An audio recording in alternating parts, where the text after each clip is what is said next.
Yan mga idol, isang magandang araw na naman po sa inyong lahat at tara, samahan nyo muna ako, magluto tayo ng tinumis na may puso ng saging. At alam nyo naman mga idol, meron pa tayo isang puso ng saging dito at yan binigay sa atin. At ayan mga idol, nakita nyo na siguro kung paano natin igahin yung babsi mga idol. At ayan, palabasan din natin ng konti yung kanyang lasa mga idol. At ayan, konting pampalasa pa mga idol. At iga-iga lang ng konti yan. At paniguradong pag yan inangamoy ay ulam na.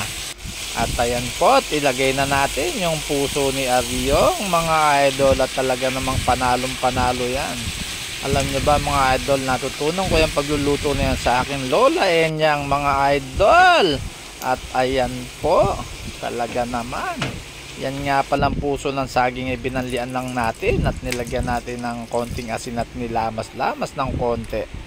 At ayun, nilagay na pala natin yung sauce mga idol. At alam nyo naman, pasintabi po sa mga hindi kumakain ng dinuguan mga idol. At ayan na po mga idol, kumukulo na siya. Talaga namang yung amoy niya ay napakasarap mga idol.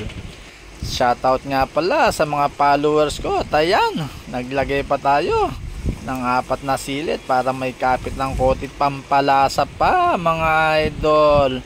Ayan na po, ihanda na nyo ang inyong mangkok at pwede na to. Ayan na po ang finished product. Maraming salamat. Bye bye.